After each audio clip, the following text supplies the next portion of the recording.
Radars.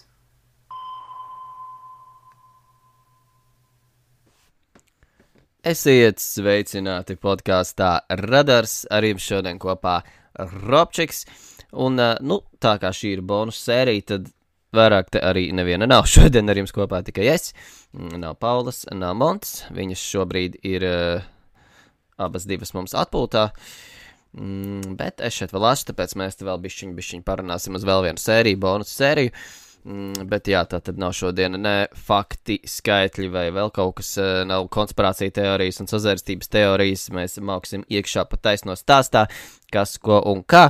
Vienīgais, ko es varu piebilst, ka pirms tam, bonus sērijas mums bija par Whitehead vīnēm un brāļiem Talbergiem, nav baigi, tur nekāda dziļā doma, uz ko mēs tēmējam saistībā ar šīm sērijām, tāpēc mēs diezgan brīvi izvēlamies tematus, un šis temats arī, viņš bija Instagram, tredos ieteikts, mēs tad tredos jautājām, par ko runāt, un kāds izteica vārdu Vladimirs Ļeskovs. Tā, kad šoreiz, laikam sanāk, pirmo reizi nerunājam par radiniekiem, iepriekš bija Dvīnas un pēc tam brāļi, bet kas mums saskan, kaut kādā brīdī šķērsosim arī to periodu, kurā darbojās brāļi Talbergi. Vladimir Ļeskovu un brāļi Talbergu ceļš gan īsti nekrustojas nekur, bet, respektīvi kaut kādā periodā vienlaicīgi šī abas tās notiek, bet, tas tā vienkārši tāds more fun fact. Tā kā tālūk, bet citādi, es domāju, mēs varam iet iekšā pašā stāstā. Tad mūsu šodienas varonis, kā jau es minēju, ir Vladimirs Ļeskovs, un ko tad es par viņu atradu, es vēl atļaušos piebilst, šis ir tāds, nezinu, mans varbūt interpretējums, vai bija lietas, kuras man bija grūtāk varbūt saprast, tad, kad taisīju materiālu, tā kā es varētu kaut kur aizšot bišķiņ greizi, tas vienmēr ir iespējams. Es ticu, ka kāds zina labāk par manīm šo to saistībā ar šo lietu, tāpēc, ka viņi ir vēl salīdzinoši jauni, es teiktu tā, pieņemot, ka runa šodien ir par 70. līdz 90. gadiem. Tie skaļākie notikumi laikam bija 90. gados, un tur man vajadzēja, laiku, lai saprast, kas ko un kā, kā es sapratu to, jūs sapratīsiet. Bet katrā ziņā tie, kas zina labāk, droši drīkst komentēt, kas tur īsti notika, ja es kaut kur galīgi šķībēju šo. Un, tie, kas nezinu šo stāstu, tad es ceru, ka jums patiks, un kad mans monologs būs pietiekami interesants, kad nebūs jāguļ, es nezinu. Man liekas, monologs ir grūtāks nekā dialogs, kurš mums šeit parasti ir un tā tālāk, bet es vienmēr cenšos ļoti interesanti, un tāpēc es ceru, ka man arī jums izdosies to visu pasniegt interesanti. Bet, tagad gan ķeramies klāt pie Vladimira Ļeskova. Viņš bija uzņēmējs, kādreizējās varenās kompānijas Pārdaugava vadītājs, dzimis 1945. gadā, datums gan man nav, diemžēl zināms, bet es domāju, tas nav tik svarīgi šajā stāstā kopsumā. Katrā ziņā absolvējis Rīgas Politehnisko institūtu un ieguvis augstāko izglītību. Pēc tam strādājis Ausmā par racionalizatoru, jeb cilvēku, kurš izstrādā priekšlikumus, kā visu darīt racionālāk, efektīvāk, lētāk, vienkāršāk. Un viņš savu darbu darījis labi un saņēmis par to arī prēmijas. Viņš vispār bija gudrs cilvēks un viņš kaut kā zināja, kā lietas darīt. Tā kā, bet ja mēs tā kā mēģinam iezīmēt to viņa tēlu, tad mēs varam teikt arī tā, ka, lai gan viņš bija tiešām gudrs cilvēks, īsti parasts darbs viņam neinteresēja. Viņš dzīvoja materiāli, man tā šeit raksta, kad viņš dzīvoja ar šiku, kaisīja naudu, meta banknotes zem kājām restorāna orķestrim, kas spēlēja viņam iemīļotās melodijas. Viņš bija arī Ostapa Bendera fans, atgādināšu, Ostaps Benders ir varonis no Krievu romāna 12 krēsli, ja nemaldos, kur viņš skrēja pakaļ šiem 12 krēsliem, jo tur it kā esot bijuši iekšā dimanti. Es vienreiz izrādu redzēju, bet es neatceros, vai tur tie dimanti bija vai nebija, man liekas, ka nebija. Bet katrā ziņā viņam šis stāsts par šo krāpnieku ļoti patika. Principā viņam patika darīt tā, kā viņam pašam tīk, un ja nē, tad viņš panāca savu, un savukārt, ja radās problēma, tad tās tika dzēstas ar naudu. Minēsim arī bišķi pāris piemērus vēlāk, kas tad viņa šīs te individuālās lietas 17. gados, kādas viņam bija, tūlīt pēc minūtes, principā pieķeršos. Vienīgi tas, ko es gribu piebilst, ir tas, kad viņš bija tāds, čalis ar humoru katrā ziņā, kam paticis arī nes cauri cilvēkus. Bija viens žurnālists, kurš rakstīja, kad viņam Ļeskovs reiz piezvanījis un sākumā stādījies priekšā kā mežzinis vai kaut kas tam līdzīgs, un tikai vēlāk atklājās, ka viņš ir Ļeskovs. Pastoņš atklāja, jā, katrā ziņā tāds čalis, jā, ar humoru. Vērts arī pieminēt, ka viņa grāmatu plauktā varēja atrast tādas grāmatas kā Metāla tehnoloģija un galvanizācija, kā arī Latvijas PSR krimināla kodeks, kurā vēl bija paši ierakstīti komentāri. Pieminu šīs grāmatas, tāpēc, ka, viņas arī bišķiņa tematika parādīsies šajā stāstā. Bet atgriežoties pie viņa individuālajām lietām, viņam, cik man zināms, bija tātad vairākas krimināla lietas, tādas bija 72. gadā, 75., 6., 7., 8. un 79. gadā. Tie bija, tas saprotu, man liekas, viņa pirmie noziegumi. Un tad par dažiem no viņiem es pastāstīšu arī sīkāk, proti 1972. gadā kafejnīcā Kosmos Ļeskovs uzaicināja uz deju vienu no apmeklētājiem, jeb apmeklētājām, kas sēdēja pie blakus galdiņa.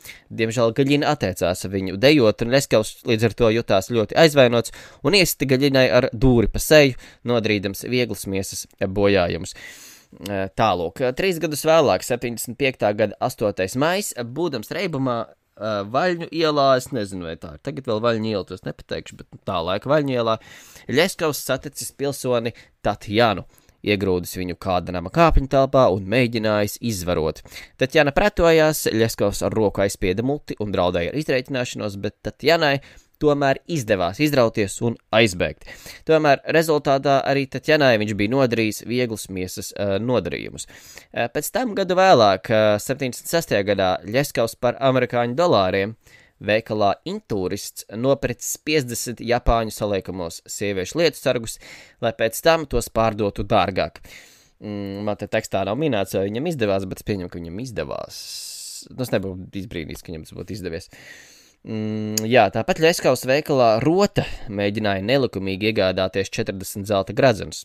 Vēlāk izpētījis galvanizācijas tehnoloģiju, tātad šeit atspēlējas tā metāla grāmata. Ļeskovs izgatavoja 73 pāris viltotu auskaru, kurus pārdeva kā īstus zelta auskarus. Tātad viņš saprata, ka, ar dārgmetāliem var nopelnīt. Jā, kā jau minēju, viņam bija nauda. Viņš bija racionalizators, viņš zināja, ko un kā labāk darīt. Es tā saprotu, vismaz. Līdz ar to Ļeskovs bija arī prasmīgs uzpircējs. Atgriežoties pie viņa lietām, ar uzpirkšanu viņš panāca, ka iepriekš minētā Gaļina, tā, kur atteicās ar viņu dejot, Gaļina ierosināja pret Ļeskovu kriminālu vajāšanu, bet tad viņa uzrakstīja milicijai iesniegumu ar lūgumu lietu izbeigt. Ļeskovam tas maksāja 300 rubļus. Tālāk. Un tādā pašā veidā viņš nopirka piedošanu arī no iepriekš minētās Tatjanas, kurai viņš uzmācās kāpņu telpā vai mēģināja izvarot. Tatjana uzrakstīja liecību, ka it kā pati ielaidusies ar Ļeskovu, bet pēc tam, baidoties, ka par to uzzinās vīrs, nepatiesi paziņoja milicijai par izvarošanas mēģinājumu. Piedevusi Ļeskovam un lūdzu lietu izbeigt. Šis Ļeskovam maksājas 700 rubļus. Tā kā tālūk, viņš, mācēja kaut kā. Es nezinu, ko es gribu ar šo pateikt, bet man likās interesanti, kad viņam baigi neinteresē likumi, kad tāda sajūtas, nezinu, vismaz, kad viņš bija dzēris, darīja kā grib. Kaut kas nesanāka, nauda, lieta ir izbeigta. Tāds interesants dzīves veids personīgi. Bet tie bija tādi mazie noziegumi, pieķeroties kaut kam mazliet lielākam. Nākošais viņa stāsts bija džinsu kontrabanda. Proti, šeit stāsts gan sākas nevis ar Ļeskovu, bet gan ar viņa līdzgaitnieku un kolēģi, es teiktu, gan jau arī labu draugu Laventu. Aleksandrs Lavens, viņš bija, teiksim, Lavens jaunākais, es zinu, kad arī, man liekas, Emīls Lavens bija viņa tēvs, tad runa ir par dēlu katrā ziņā. Laventam interesēs bija taisīt naudu, tā viņš kādā no restorāniem iepazinās ar 1. klases matrozi Aleksandru Savinu. Abi ar laiku tā sadraudzējās, ka Savins Laventam glabāšanā nodeva 5500 rubļus. Savukārt Lavens Savinam piedāvāja pretī kontrabandas darījumu. Pēc tam Lavens šai operācijai piesaistīja arī Ļeskovu. Kas tad bija šis kontrabandas darījums, jau respektīvi iecerētās operācijas schēma, proti. Lavens un Ļeskovs sagādā preces, kurām ir noiets ārzemēs. Saviņš stāsts, par cik viņš ir matrozis, slepeni aizved uz Beļģiju, pārdod un par iekasēto naudu iepērk PSRS deficīta preci un pēc tam Rīgā pārdod par spekulatīvu cenu. Peļņa tiek sadalīta starp partneriem. Tāds bija plāns. Un ko tad viņi tur veda? Lavens no kāda rīdzinieka nopirka 12 ikonas. Jā, savukārt Ļeskovs iedeva 4 kg dzīvsudraba, jo viņš bija dzirdējis, ka attiecīgajā vietā, tad laikam sanāk Beļģijā, par to var dabūt traku naudu. Pēc Laventa lūguma Ļeskovs Maskavā dabūja arī 47 kg kaviāra. Visas sagatavotās preces tika iedotas Savinam, kurš tad attiecīgi bija sagatavojis drošu paslēptuvi, lai viņas aizgaidātu uz Beļģiju, pārdot un iepirktu džinsus. Un tā arī notika, jā, Savins devās uz Antverpeni, un 1979. gada jūlijā Savins izveda no Latvijas teritorijas kontrabandas preces, neuzrādot tās muitā ar kopējo vērtību 3372 rubļi. Beļģiem patika gan kaviārs, gan paprātam arī bija ikonas, un Beļģis Savinam par to piedāvāja vairākus 10 sieviešu džinsa, kleitu, man liekas arī džinsus un 1000 polietilēna krāsaino maisiņu. Nepateikšu, ka pēc viņiem tie maisiņi bija vajadzīgi, vai tas bija iepakojums, tā kā, to es diemžēl neizpētīju. Bet viss jau nav arī tik vienkārši, Savins dodas uz turieni, viņam visu šo operāciju vienam pašam noteikti grūti realizēt. Tas ir daudz darba, daudz laika, un vienam tas ir arī diezgan sarežģīti, jo viņam ir tomēr jāizvērās no muitas un vispārējā, un tāpēc Savins izveidoja savu komandu. Tātad ar šo komandu viņi par iekasēto naudu iepirka preci, un otrs tas svarīgais uzdevums bija, principā, kā jau es minēju, nelegālo preci dabūt uz kuģa. Viņš piesaistīja 3 kuģa apkalpes locekļus, kur uzdevums bija tātad iepirkt preces Antverpenē un palīdzēja tās nelegāli ievest PSRS teritorijā. Viens no tiem no Antverpenes vietējā veikala pārdevēja iegādājās 76 džinsu audumu bikses, 1 velveta bikses un 2 kasušu lentes. Pats Savins ar citu cilvēku vietējā Antverpenes veikalā iegādājās 172 džinsu audumu sieviešu kleitas, 170 džinsu audumu bikses un 1000 polietilēna maisiņus. Savukārt trešais cilvēks, kuru, kā viņš sauc, Savins bija paņēmis savā komandā, viņš savukārt iegādājās 4000 polietilēna maisiņus. Viss kopīgi tika salikts konteinerā, no kuras, starp citu, vispirms jūrā izgāza daļu no legālās kravas, un tad, lai būtu kur ielikt, tur nolika nelegālo kravu, noslēpa tādā veidā viņu un nelegāli pārveda preces, kuru kopējā vērtība bija 43 360,55 rubļi. Tādi skaitļi man ir, tātad izveda preces pa 3372, atveda atpakaļ pa 43 360,360. Respektīvi, tur bija 40 000 peļņa, laikam sanāk tā. Ja te mani skaitļi man nemelo. Vēl kaut kur bija avots, kurš teica, ka džinsus it kā bija plānots pārdot Azerbaidžānai, bet cik tas ir patiesi, to es jums nepateikšu. Bet, jā, tie ir 79. gada notikumi. Vēl par viņiem turpinot, tas bija jūlijas, septembrī nāca jau sanāk otrā vai, kārtējā krava. Šoreiz Lavens bija matrozim, cits matrozis. Matrozim Sakovičam nelegālai izvešanai bija nodevis 3550 ASV dolārus un 50 šveices frankus, kā arī gredzenu ar mākslīgu akmeni.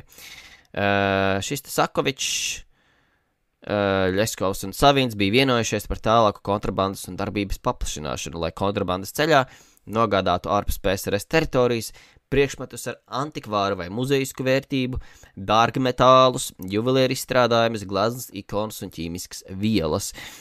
Es pieņemu, ka dārgmetālu un juvelieru izstrādājumi bija Ļeskovidē, piemēram, jo viņš, tā bija viņa lieta, acīm redzot. Sakvečam visas nelegālai izvešanai paredzētās vērtības bija jāpaslēpj savās biksēs un kurpēs, kā arī savā kajītē uz motorkuģa Stepans Haltūrins, kas gatavojās ārzemju reisam. Diemžēl oktobrī Rīgas muita pieķēra Sakoviču. Viss sākās ar Sakoviča apsētāto pirkstu, vai viņš bija ģipsēts vai apsētāts, es nezinu, bet zem viņa slēpās gradzens ar briljantu, un kāds to pamanīja, un kādam tas likās ļoti aizdomīgi, jo tā vērtība bija 19,000 rubļu. Pēc tam tika apskatīta arī kajīte, kur tad viss bija noglabāts, un šis Stepans Haltūrins. Un ko tad viņi tur atrada? Viņi atrada vēl vienu gradzenu, ASV dolārus, jau iepriekš pieminētos arī šveicis frankus un sudraba pulksteņus. Sakavičs gan sākumā liedzās, ka to visu atradis uz kuģa un neko jēdzīgi neizdomājis, sākumā izlēms paturēt sev. Tomēr viņam nepaveicās, jo muita atrada vēl kaut ko. Muita atrada anonīmu vēstuli, kas bija adresēta beļģu tirgoņiem. Vēstules autors beļģu tirgoņiem piedāvāja dažādas antikvariāta lietas, krievu siksnas, sudraba krustus un gleznas. Citējot ir arī teksts no pašas vēstules. Pierakstiet, kas nepieciešams un izdevīgs kā jums, tā arī mums mākslas, antikvariāta jomā, tehnisko materiālu, dzīvsudraba oksīda platīna sfērā. Galvenais mūsu starpā ir godīgums un kārtība darījumos. Uzrakstiet par briljantiem, kāda ir 1 karāta vērtība, ja tīrība un defektīvums no 1 līdz 6 pēc mūsu gradācijas. Man liekas, ir diezgan skaidrs, kurš šo vēstuli rakstīja. No visiem iesaistītajiem, vismaz spriežot pēc tā, cik specifiski ir rakstīts par metāliem, bet, es tikai minu. Es jau varu arī kļūdīties, varbūt to daudz zinu tajā laikā. Anyway, Sakavičs nopratināšanā gan vēl centās ilgi liekties, ka viņam ar to nav sakara un stāstīja visādus izdomājumus par savu bezgrēcību, par to, ka ar kontrabandu viņa vispār nesot nekāda sakara, bet, zem neapgāžamo pierādījumu smaguma viņš bija spiests atzīties.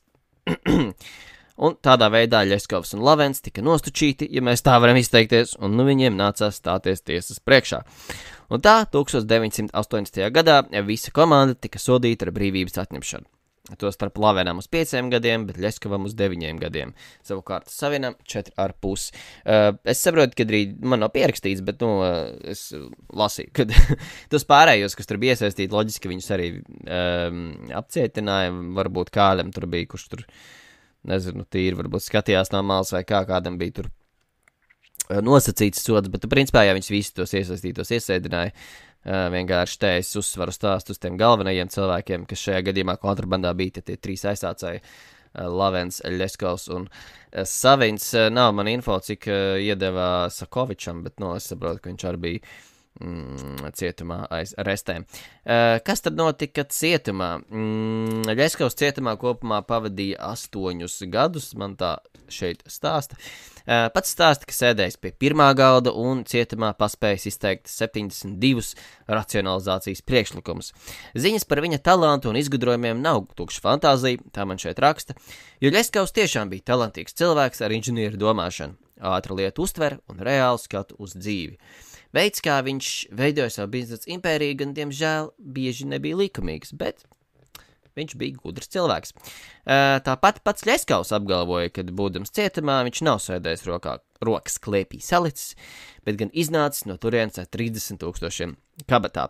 Vēl gan, ko es varu pieminēt, tai brīdī, kad viņš tajā cietumā sēdēja, iespējams, kad viņš pats satikās ar Zigurdu Dreimani no mūsu 3. sērijas, jo viņš arī tajā brīdī kaut kur bija cietumā, es nezinu, vai viņi bija vienā un tajā pašā cietumā, to es nemāku pateikt, bet katrā ziņā tajā brīdī, kad viņš bija ieslodzījumā, tad ieslodzījumā bija arī Zigurds Dreimanis, un starp citu kaut kādā brīdī senāk darbojās arī Staņislavs Rogļovs šajā brīdī, kamēr tā tad Ļeskovs ir cietumā, tikmēr policija trankā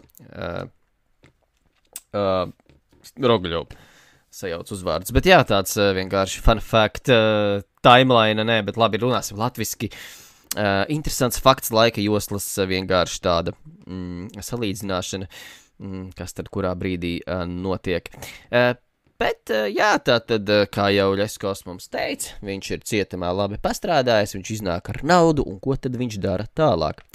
Pēc iznākšanas no cietuma 80. gada beigās Ļeskovs ar Laventa ģimeni, tēvu un dēlu kopā izveidoja kooperatīvu Pārdaugava, kas sākotnēji nodarbojās ar lureksa diegu ražošanu, bet vēlāk paplašinājās, biznesa gāja visforši, un 1991. gadā jau kļuva par koncernu ar aptuveni 40 uzņēmumiem. Pārdaugava koncernu dibināja šajā 91. gadā dibināja 16 fiziskas personas. No tām 51% jeb lielākā daļa pamatkapitāla tika sadalīta uz 3 vienādām daļām starp Leškovu un abiem Laventiem, tēvu un dēlu. Un viņi turpināja attīstīties, viņi turpināja augt, un 94. gadā Pārdaugavai piederēja ražotnes, tipogrāfija, sava avīze, kafēnīca, veikali, dažādi nekustamie īpašumi un pat kuģis, vairāki kuģi, tankuģis Andromeda un parastie kuģi sanāk Arnika un Gauja. Faktiski, jā, kooperatīvs Pārdaugava bija kļuvis par varenāko, man liekas, uzņēmumu vai vienu no varenākiem uzņēmumiem Latvijā, un es nepateikšu, kā viņi to panāca, bet kur čaļiem sagāja, viņi iznāca no cietuma ārā, viņi bija kaut ko izgudrojuši, un viņiem bija nauda, un, Laventam tēvs bija bagāts pats par sevi vai ģimeni, es saprotu, bet, tas, nesaku, tas uzreiz nospēlē tik milzīgu lomu. Katrā ziņā, pats Ļeskovs jau apgalvoja, ka viņš ar vairākiem tūkstošiem iznāca ārā no cietuma. Katrā ziņā tas, kā jau es minēju iepriekš, un kā mēs to tēlu centāmies uzbūvēt šodien, tas, ka viņš ir gudrs cilvēks savā ziņā, racionalizators, kurš tā tad dabūja prēmijas par savu darbu. Viņš vienkārši izvēlējās nelegālo ceļu, kā dažs labs teiktu, alkatības dēļ. Tā kā, jā, bet uzņēmums darbojās. Labi, tur ir vēl citi iemesli, kāpēc, kā viņš gūja peļņu, par to mēs parunāsim. Ņemot vērā, kad tas ir 94. gads, kad Pārdaugavai piedara viss šīs ražotnes un viss pārējais. Bet bišķi novirzoties no Pārdaugavas, kas tad vēl bija Ļeskava dzīvē? Un taisot šo viņa tēlu veidojot. Ļeskovs bija arī sportisks cilvēks. Es saprotu, ka viņš jaunībā nodarbojās gan ar futbolu, gan ar hokeju. Un viņš sportā izlēma atgriezties, ja tā varam teikt.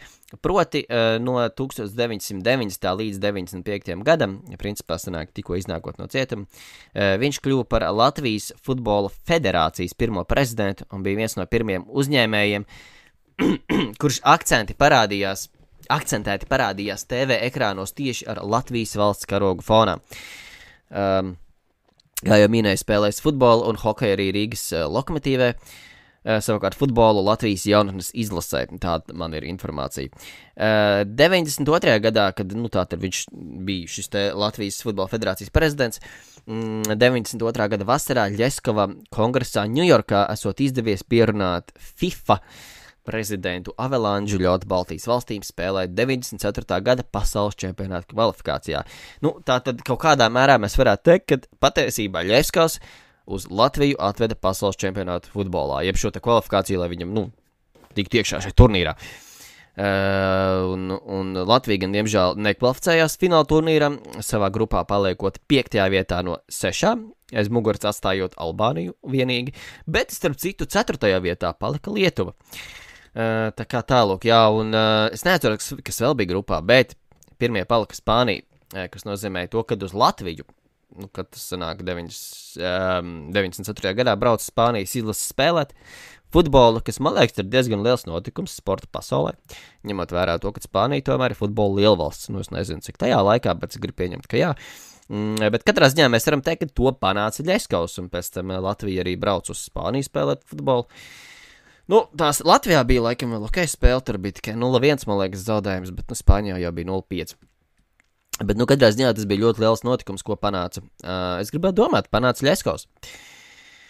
Jā, 95. gada aprīlī Ļeskovs gan atkāpās no Latvijas futbola federācijas prezidenta amata, citējot viņu, sakarā ar aizņemtību darbā, es pieņemu koncernā Pārdaugava un bankā Olimpija, un biežajiem komandējumiem ārpus valsts robežām lūdzu atbrīvot mani no Latvijas futbola federācijas prezidenta un valdes locekļa pienākumiem. Tas par futbolu. Bet, turpinot par sportu, mūsu sadaļā sports radarā, kas tik bieži nav, bet mazliet paturpināšu vēl. Nepilnus 4 gadus bijis arī hokeja komanda Pārdaugava saimnieks. Un runājot par šo hokeja komandu, patiesībā jau tā bija tā pati leģendārā Rīgas Dinamo, kura 80. gada beigās izcīnīja PSRS čempionāta sudraba medaļas, un 89. 90. gada sezonā aizvadīja supersēriju ar NHL klubiem, ja nemaldos, viņiem tur bija 7 mači. Tas bija Rīgas Dinamo, teiksim tā, zelta laiks. Pēc PSRS sabrukuma un neatkarības atgūšanas hokejisti gan turpināja mest acis uz rietumiem. Savukārt komandai uz PSRS sabrukuma fona vairs nebija naudas. Es pieņemu, ka vienkārši hokeja līmenis Krievijā bija pietiekami labs, ja Padomju Savienībā, tāpēc tie, latvieši, kas tur spēlēja, viņi gribēja turpināt tur spēlēt, jo viņiem tā bija zināma vieta, plus mīnus. Es tagad mīnu dēļ PSRS un tāpēc viņi gribēja tur spēlēt, bet par cik, viņi Latvija vairs nav iekš PSRS, mēs beidzot esam brīva valsts, tad tas viss ir sarežģītāk un nav tik vienkārši, un līdz ar to arī nebija kas finansē. Es nezinu, kas pirms tam finansēja Rīgas Dinamo, bet acīm redzot, pēc PSRS sabrukuma šīs naudas vairs nebija. Komanda gan tik un tā tika nokomplektēta, un 91. 92. gada sezona aizvadīja PSRS atklātajā čempionātā. Bet komandas finanšu stāvoklis neuzlabojās un vajadzēja glābēju, un šis glābējs bija Ļeskovs, jo komanda nonāca Pārdaugavas aprūpē. Un sākotnēji pārta par Riga Stars, bet vēlāk kļuva arī par Pārdaugavu. Savukārt, jā, tad vadītājs jau bija mans minētais Ļeskovs. Un komandas ambīcijas nebija no tām mazākajām.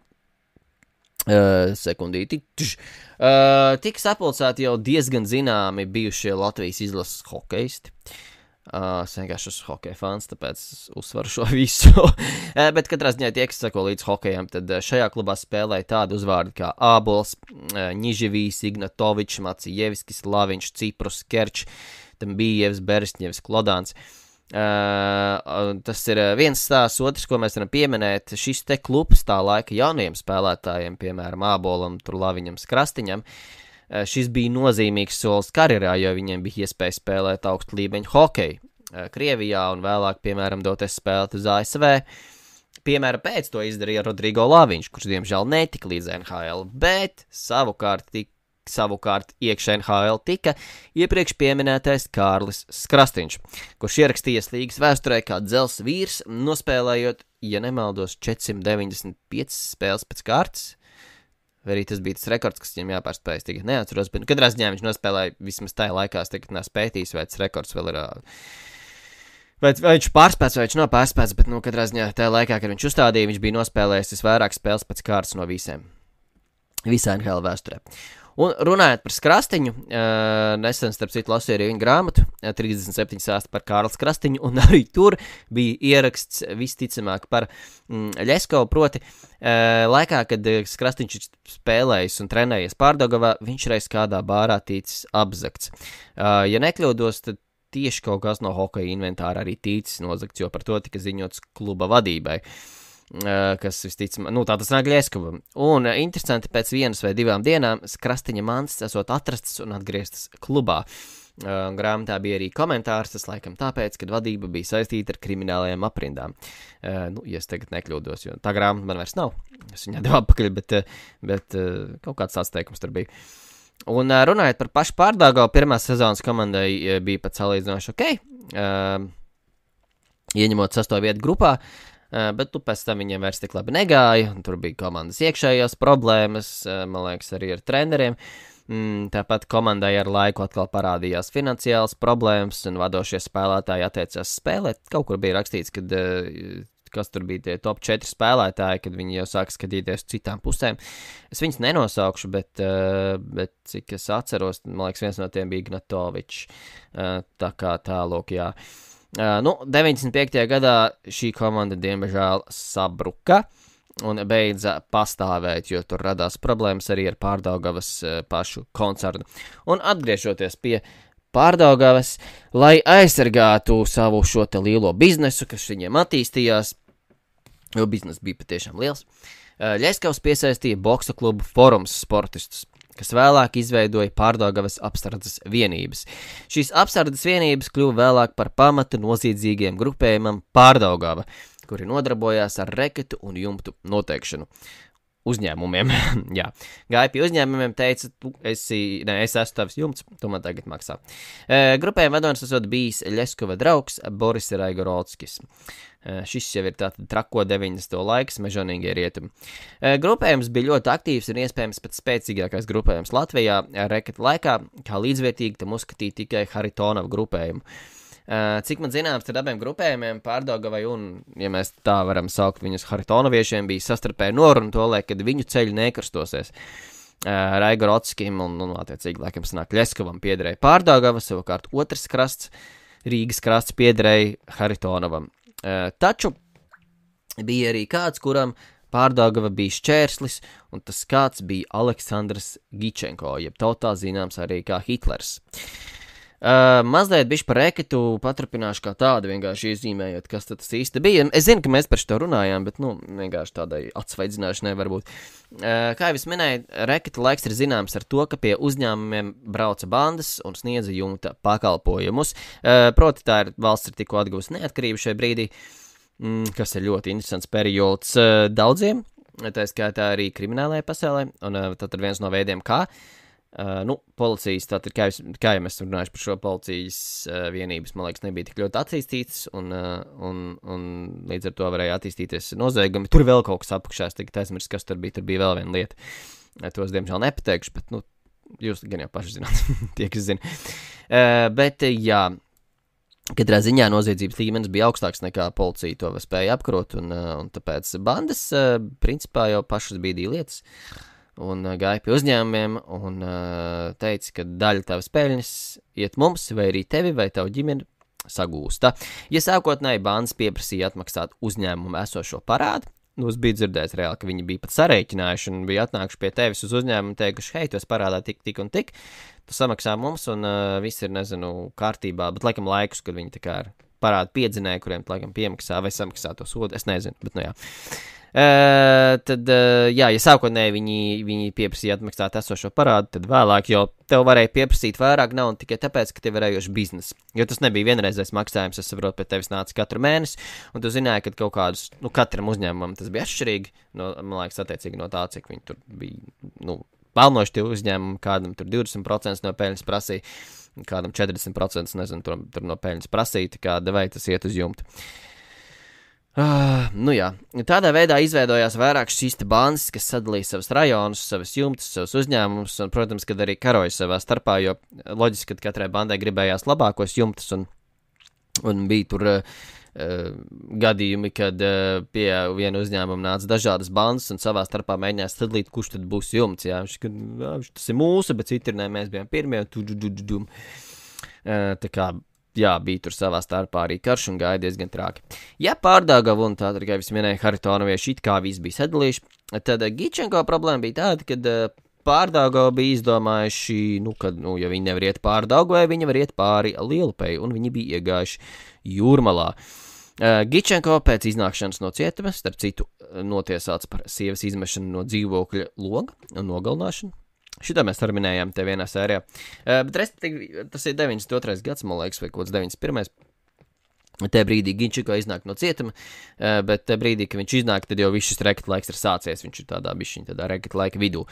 Bet, viņš izdomā, kad, Jūrmala pieder viņam. 92. gadā viņš izveido savu grupējumu ar lozungu Jūrmalu jūrmalniekiem un nosaukumu Gestapo. Viņš uzskatīja, tos pieminēs arī, viņš uzskatīja, ka Pārdaugava šeit kāja vairs spērt nedrīkst. Tika pieteikts bandu karš pret varano Pārdaugavu, un Jūrmalā notika pat vairāk sprādzieni, par to rakstīja avīzēs. Tas bija tāds bīstams laiks vispār, jo, slēgā pie Jūrmalu un kaut kas sprākst. Pārdaugavas biedri pat tika sagūstīti Ķīlā, vēsti uz māju pagrabiem, turēti tur, spīdzināti, un 3 gabali beigās tika arī novākti, un turpat dārzā aprakti. Zina, kad policija, kad viņus atrada, viņus ar virvēm vilka laukā, jo viņi nebija pārliecināti, man liekas, par to, cik tā teritorija vispār ir droša. Mazums viņi tur velk no tās bedres ārā, un tur kaut kas uzsprakst. Es tā sapratu. Pats Ļeskovs gan noliedz ideju, ka koncerns Pārdaugava būtu saistīts ar organizēto noziedzību. Un ka tādi cilvēki kā Gičenko, jeb Hitlers, ilgi nedzīvojot, un, uzminiet, tā arī notika. Pārdaugava atbilde nebija parādā, un pa Gičenko māju šāva ar granātu metēju un automātiem. Gičenko gan paveicās, jo tajā brīdī nebija mājās. Viņš aizbēga uz Baltkrieviju, kur Gomeļā tika atrasts nošauts ar pašu ieroci. Vēl kas ir interesants fakts. Tajā brīdī, kad policija pēc šīs apšaudas ieradās uz Gičenko māju, viņiem par izbrīnu viņš pie mājas suņa vietā turēja meža cūgu. Es zinu, ka šo faktu pieminēs arī iepriekš, bet es tāds vajadzinu. Bet runājot par Ļeskovu un par viņa ideoloģiju, kad koncerns Pārdaugava nav saistīts ar organizēto noziedzību, iespējams pēc teorijas, šis gan, man liekas, baigi naivi ir, bet, koncerns Pārdaugava tieši nebija saistīts ar noziedzību.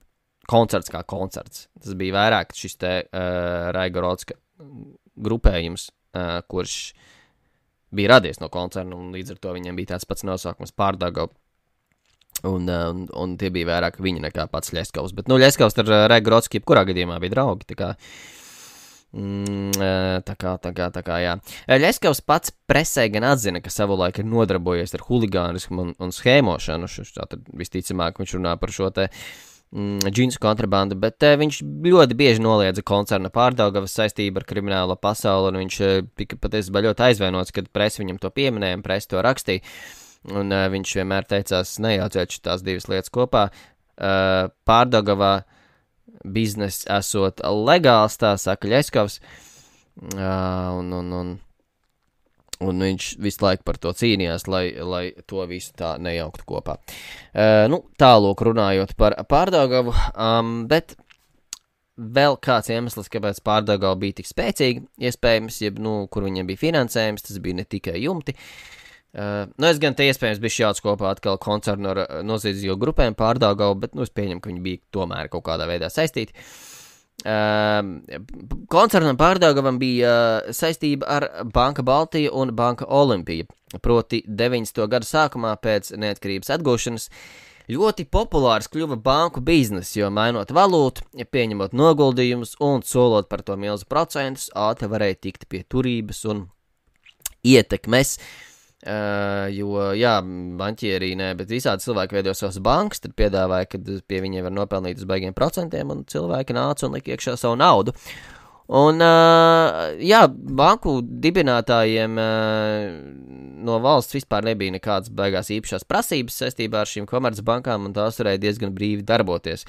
Nebija kontrola par to, kas tad tur īsti notiek, kas notiek ar naudu, kur viņi tiek noguldīta tā nauda un kur viņi vispār aiziet. Un tādā veidā daļa politiķu un kriminālo aprinu cilvēki izveidoja savas kabatas bankas, jeb bankas, kuru līdzekļus privātām vajadzībām izmantoja tās īpašnieki. Un varētu teikt, ka koncernam Pārdaugava sākotnēji piederēja divas tādas.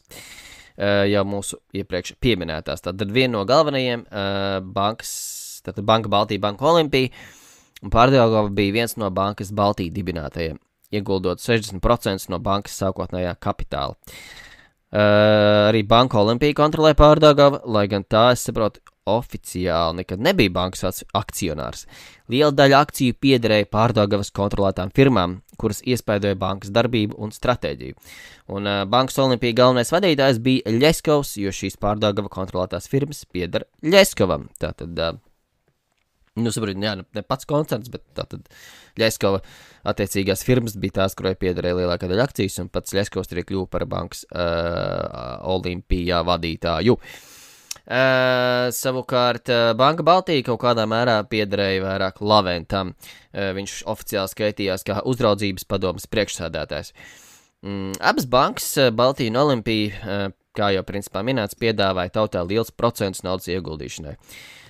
Baltija, piemēram, piedāvāja tik lielus, ka viņi nevarēja nemaz tos atdot, bet viņi bija cerējuši uz latu devalvāciju, jeb vērtības krišanos, kā rezultātā bankai procentos būtu jāizmaksā mazāk. Tātad viņi piesola liels procents, cilvēki nogulda naudu, bet tā kā vērtības sarūk, tad viņiem ir jādod mazāk nauda procentos. Bet lats nenokrita tik zemu, kā viņi gribētos, kā rezultātā. Viņš nokritās, bet es saprotu, viņš bija tāpat stabils un netik. Pārāk stabils priekš Baltijas, jo Baltija vairs nevarēja atdot savus kredītus, viņiem sāka pietrūkt naudu un rezultātā banka naudu pievāca sev. Lavens konkrēti tika apsūdzēts par apzinātu bankas novešanu līdz bankrotam. Un Banka Baltija 95. gada maijā pieteica maksāt nespēju, un pēc tam izveidojās ķēdes reakcija. Daudzas bankas, es nezinu konkrēti vai tieši Bankas Baltijas, bet tad notika tāds banku kraks, ja nemaldos, un daudzas bankas vēras durvis ciet. Piemēram, Olimpijas stāsts ir tāds, kad šīs te Bankas Baltija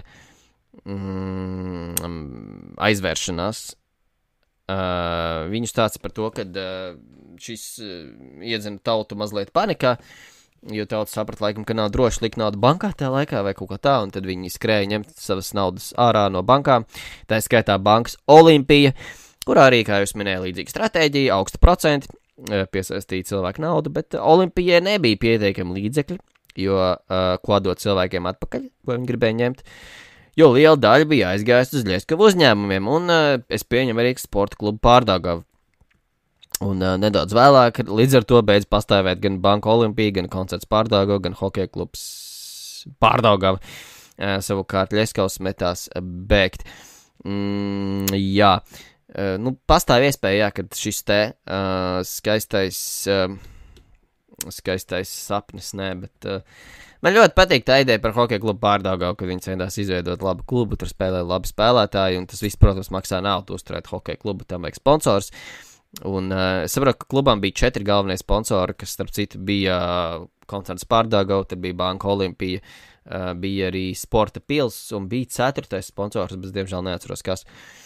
Bet, kaut kādā ziņā laikam nauda plūda no bankas uz hokeja klubu, lai viņu uzturētu, bet viņiem kaut kā gan koncernam, gan visam pārējiem nauda nepietika, un nepietika nauda arī, lai būtu pietiekami, lai banka varētu strādāt kaut kā tā.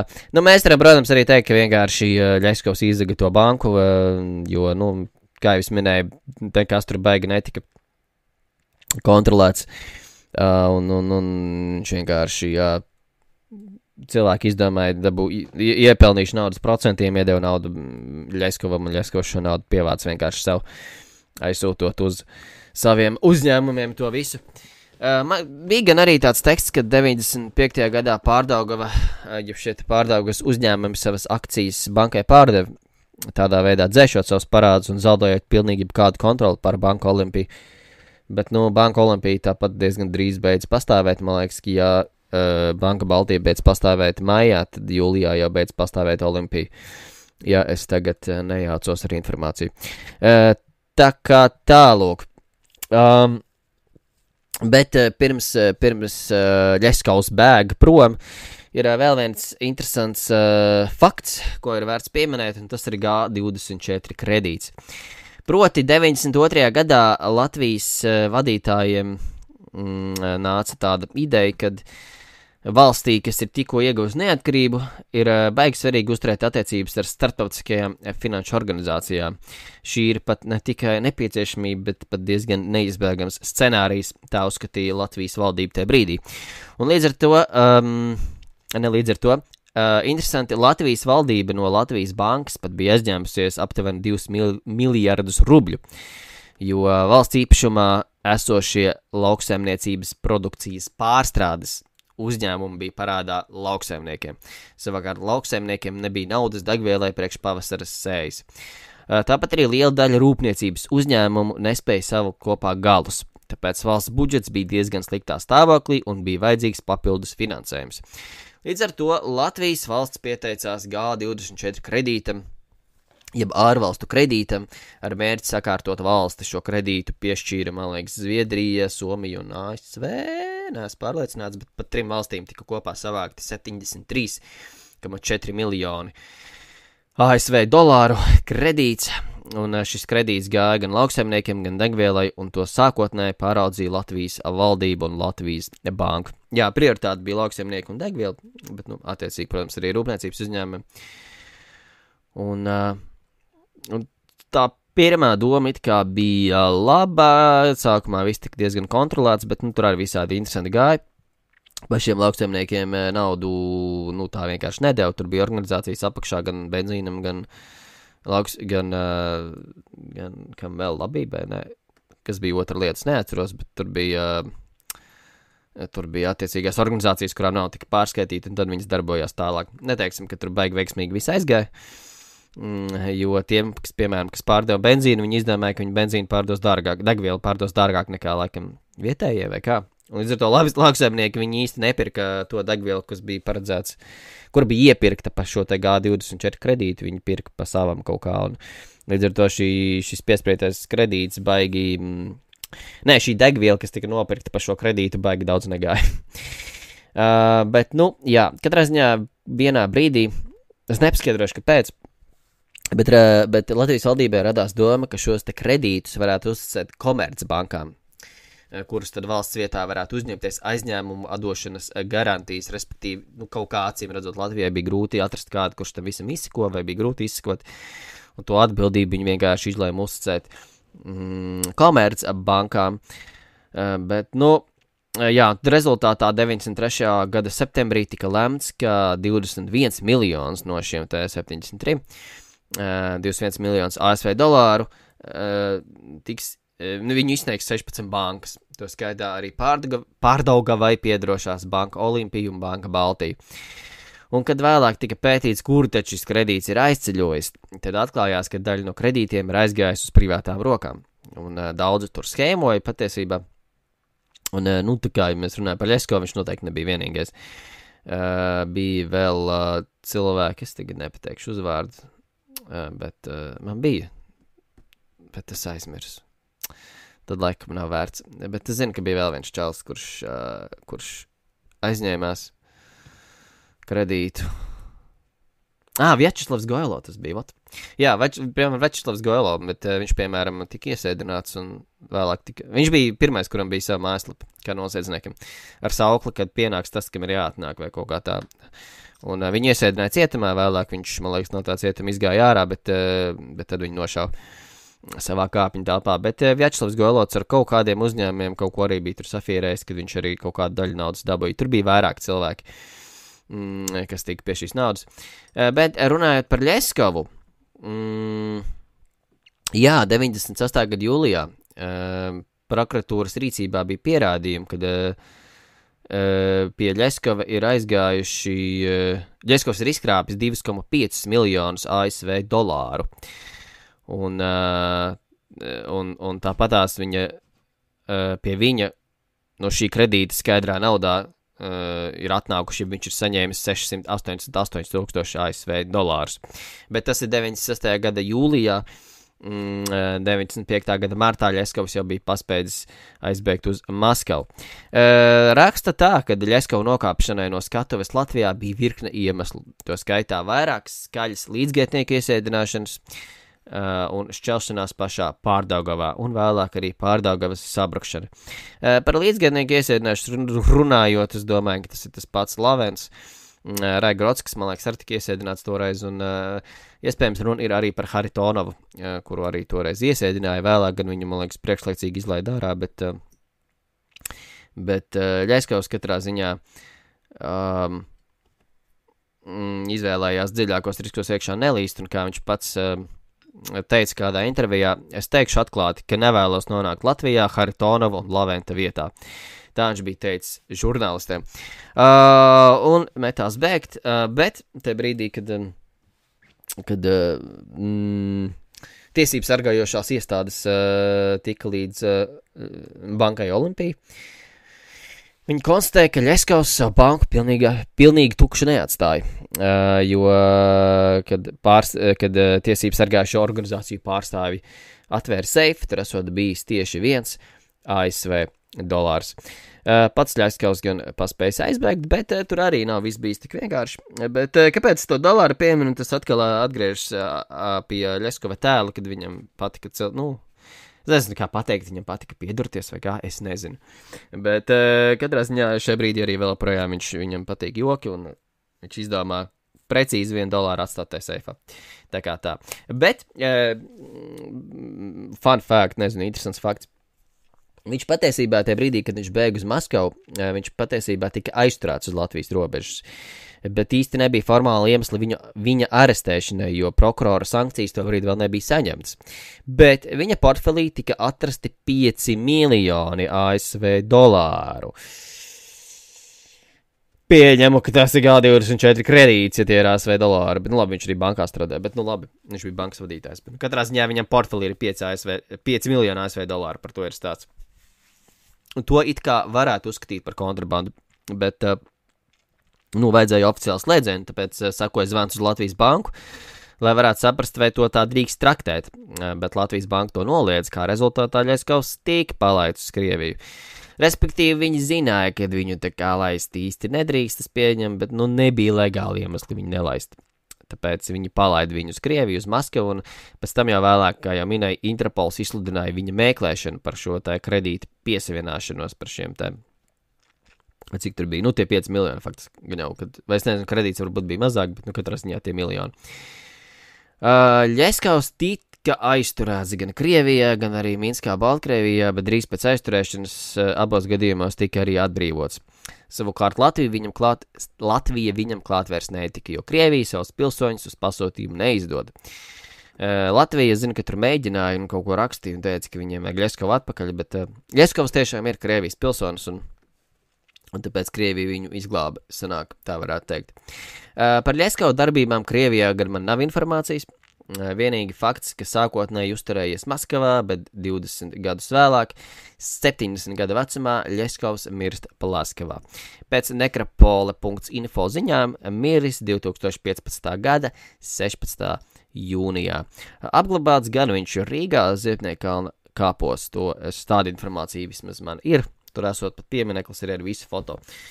Tā kā beigās jau laikam Latvijā atpakaļ viņš nonāca, ja tā var teikt. Jā. Un tas ir arī viss viss man savāktā informācija par Aleksandru Ļeskavu, ko tad es varēju izstāstīt, atrast, un jā, tā diezgan interesanti sanāca, kad sākotnēji bija domāts, apskatīsimies, kas tur ir ar to Ļeskavu, un beigās sanāca diezgan daudz informācijas, un interesants informācijas, manuprāt, un jā, tur pat tām bankām visu to saprašanu, kas, ko un kā, tur es varētu arī sakļūdīties mazliet, bet tas, tas ir, man liekas, kā uz to viss skatās, tā kā. Bet, man liekas, es gribu domāt, ka plus mīnus trāpīja pa pogām šajā stāstā, un tālāk, jā, es nezinu, ko šeit vēl varu piebilst. Katrā ziņā šī ir mūsu 3. bonusa sērija, turpinot stāsts par Latviju 90. Par Ļeskavu un brāļiem Talbergiem runājot, tai brīdī, kad Ļeskavs bija vadītājs koncernam Pārdaugavā, tad, kad viņš bija kluba futbola federācijas prezidents sanāk un arī vadīja klubu Pārdaugavu, tai brīdī kaut kur sāka darboties brāļi Talbergi, bet viņi darbojās Valmierā, viņi gan ir darbojušies arī Rīgā mazlietiņi, bet pārsvarā jau viņi darbojās Valmierā un Smiltenē. Bet, tas tāds laika joslas salīdzinājums atkal, un jā, man liekas, tajā brīdī, kad viņš iznāca no cietuma, tad Roguļovs jau bija arī aizsūtīts prom, jo Roguļova darbība kopumā bija, man liekas, 2 gadi. Ļeskavs nosēdēja kādus 8 cietumā. Tā kā tālāk, bet, jā. Jā, es nezinu, ko es jums vēl varu pateikt. Tas bija tas, ko es atradu par Ļeskavu. Es ceru, ka patika. Es ceru, ka es nenošāvu greizi. Un paldies, kad klausījāties. Solo epizode, bet tāpat stunda faktiski sanāca interesanti. Bet, jā, es ceru vismaz, ka šī stunda bija interesanta. un paldies, kad klausījāties, droši komentējiet savu viedokli, ja jums tāds ir, un sakojiet mums līdzi sociālos tīklos, un tad es ceru, ka drīz mēs trietā atkal parādīsimies šeit radarā ar jauniem keisiem, jaunām lietām, bet līdz tam tad šobrīd mēs bišķi paplānosim lietas saistībā ar radaru, bišķi atpūtīsimies, tad paplānosim, un tad jau būsim atpakaļ. Tā kā tā, katrā ziņā visiem priecīgu vasaru. Es ceru, ka baigi ilgi mēs nebūsim, bet kamēr mēs neesam, tad priecīgu vasaru. Paldies, ka bijāt ar mums arī šo sezonu, 3. sezonā. Vēlreiz paldies no manis, un tiekamies jau tad nākošajā sērijā, pilnajā sērijā, ne bonus sērijā. Es baigi atkārtojos. I'm so sorry. Tiekamies jau nākošreiz. Čau, čau, čau.